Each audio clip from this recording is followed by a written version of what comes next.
25 years ago, Polaroid released their final new format. The last film introduced before their downward spiral into insolvency. A battery-free film. And no, this wasn't I-Type, it was the iZone, the smallest instant film ever made, even tinier than the Polaroid Go. And for 2 years, the iZone cameras were the best-selling cameras of any kind in the entire world. Today, we flip back through the history books to take a look at Polaroid's last gasp, and arguably both their final triumph and calamity. You've just crossed over into the twilight iZone. The kind of photography that would become part of the human being. Press a button and have the picture. Welcome to In an Instant, my name is Ben, and today we break down the little format that couldn't. A film and camera type that one could call a sensation during its brief heyday, heavily marketed to the youths by way of best-selling musical artist Britney Spears, and an intensive advertising campaign that included a young Aaron Paul, prior to his career portraying a crystal meth doer.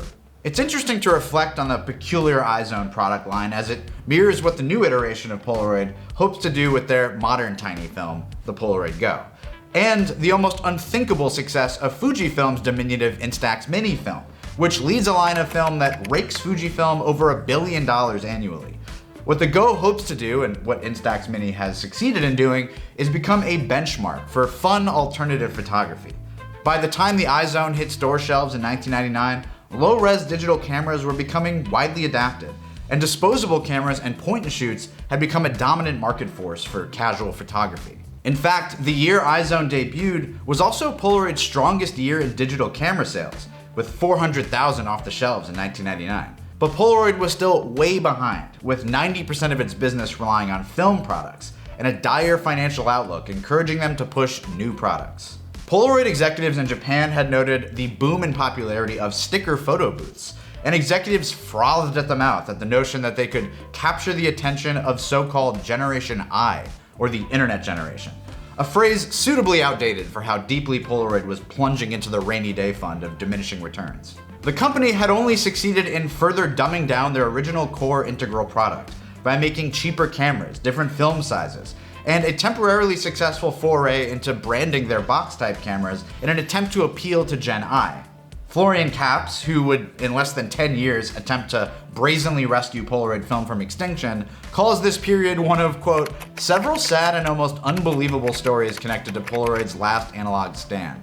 In a desperate scramble to get the iZone idea to the market, they announced the product before even fully understanding how to produce it at scale, hiring volunteers to flock to their factory in Scotland to hand-assemble film strips in a giant darkroom, as they began construction on a new factory entirely designed to handle iZone manufacturing. But just to illustrate how fleeting iZone's success was, by the time they completed the iZone factory, the film's popularity had already diminished such that the factory would never even produce a single pack of iZone film. What iZone did manage to do, however briefly, was present an alternative to the point-and-shoot craze, something kids could feel empowered to have fun with and create with, without the need for a parent to help with film developing, processing, and seeing their prints. Though phones now offer a fairly private reservoir for kids to capture with, Instax Mini has given a similar power of independent creativity that the iZone once represented, with the novelty of creating something physical in an instant. I said the name of the show. I said it. I said the name of the show. Thank you. I know, it's very cheeky, and it'll never happen again. Now that we have some background, let's take a look at how iZone film and cameras work, because it was an interesting combination of technologies from Polaroid's 50-year history. The cameras were very simple, resembling a different popular miniature format, horizontal spy-looking-ass 110 cameras. They were simple fixed-focus bodies with 3 basic aperture settings and auto flash. You'd set the aperture and the camera would make an auto exposure from there. Thank you to the donors of this small camera collection, which exemplifies a portion of the colorful varieties this camera came in. One such camera comes from my wife's childhood, complete with an identifying sticker label. The greatest shame of the film's discontinuation is how much of an iZone girly she is. I could only imagine her popping with it today. But alas, now to a less simple matter, the film, which came in 12-shot packs. iZone film was integral film, meaning just like 600 film or SX70, the image and its chemistry and its entire processing happened within this little rectangle. But unlike its big brother formats, the iZone was pulled through rollers like Polaroid pack film. circumventing the need for a battery-powered motor to process the film. The cameras did require batteries to power up, but the ejection process mirrored the pull tab method of Polaroid 4x5 film and smaller peel-apart formats. After exposing the photo, one pulled the film tab, and combined with the force of this motion, the roller set inside would break the pods and spread the chemistry across the film, like the rollers do on standard integral films when ejecting from a camera. You might wonder why SX70 film wasn't designed this way.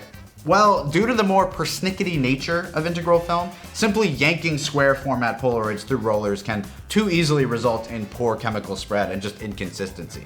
You can see this challenge manifested with the new land camera project, which in modifying Polaroid land cameras to use integral film has implemented the pulling method, which is really interesting to see, but it results in mostly incomplete spreads on a format of that size. iZone, being so small and with such little surface area to cover, could function much more workably with this method.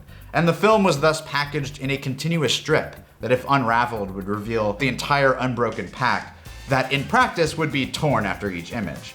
The pictures were threaded by this fun patterned paper, which could be left on, but was commonly cut to size for the near postage-sized image. Thank you to renowned Polaroid photographer Jamie Swick for donating these iZone images from her youth to demonstrate in this episode. It's honestly incredible to have the proto-stylings of an instant legend still affixed to her notebook paper. It should be noted, if it wasn't clear by now, that iZone had such small chemical packets that virtually no working film exists today, 20 years after it ceased production. So don't go out buying this stuff on eBay to try out, unless you just want some expensive party streamers. Previously on In an Instant, we briefly resurrected an iZone camera by loading it with a cut-down strip of 35mm film that, once developed, revealed a very sharp lens, perhaps surprisingly sharp. But it makes some sense given that at such a small image size, clarity would be necessary to resolve enough image detail to make any image worth a damn. The novel nature of iZone, combined with its target demographic, led to some unusual varieties, like Fortune film, which had prefabricated messages which would be revealed after each exposure. Although the film chemistry is dead, the messages still do sort of appear on this stuff, portending a future free of war and pain. Sadly, the film's powers of prediction could not anticipate nor prevent 9/11. Other varieties included the popular stick-on version of iZone, which was absolutely genius as it turned every image into an instant sticker to be slapped onto a locker or notebook. This is back when people wrote stuff down. The spirit of this delightful bit of whimsy briefly cameoed in the earliest Polaroid Go film packs, which came with adhesive dots to stick onto the film. The iZone not only laid out the blueprint for the Polaroid Go's existence, but also the Polaroid music player, as there even existed an iZone radio, complete with Polaroid earbuds. And no offense, but this product was just as successful as Polaroid's modern music effort, aka not. The ultimate example of how freaky things were getting as analog started to get digital blood all over it was the digital instant iZone combo camera, which I spent actual human dollars to purchase so that I could unbox it and take a look at this abomination. This is only possible thanks to Patreon donors. What you're enabling here is historically significant. To open this package for the first time, it's almost emotional. Keyword being almost. To quote Florian Capps once more, he called this monstrosity, quote, the absolute climax of despair. A grafting of the worst Polaroid camera ever made to a digital camera of at least equally dreadful quality. Oh, what the hell? Oh my god, this sucks. It makes even a horrible sound as well. That's really nice. Well, you just had your picture taken with the iZone digital combo camera. Do you feel any better? Quite stupidly, Polaroid released a sequel format to iZone in 2005 called iZone 200 that was incompatible with prior iZone cameras and rather was meant to work only with a new kind of camera that tens of people purchased. In 1999 and 2000, iZone was the highest selling camera in the world. But Polaroid filed for bankruptcy in 2001, and by 2005, the iZone 200 was a reflection of a company completely out of steam, a derivative of a variation, like Waluigi. And a year after that, in 2006, iZone went extinct completely. 2 years later, in 2008, Polaroid passed away from unnatural causes. Diving into the iZone's flash-in-the-pan existence has given me some more appreciation that we have the Go today. While iZone only lasted 7 years on shelves, the Go is already reaching its second term as it pushes into year 5 of existence, with no indication that it's to go away anytime soon. While Go film has been admonished by some for being too small to warrant its place on the factory line, I stand by that it's necessary to exist in a world where Instax Mini is the most popular consumer photography product. Polaroid simply has to play small ball, and it still remains to be seen if GoFilm can evolve from here, given its accompanying camera is one of the cutest and most lovable things that modern Polaroid has produced in its 15 years on the market. And I couldn't end this video without showing you a clip of someone who converted an iZone camera into a taser, so let's roll that clip.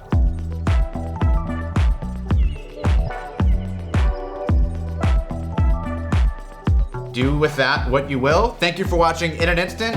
Drop your 1-inch format onto that subscribe button. Stay tuned for more breakdowns, reviews, shoots, and all things instant. Rest in peace, iZone. Sleep well, my little friend.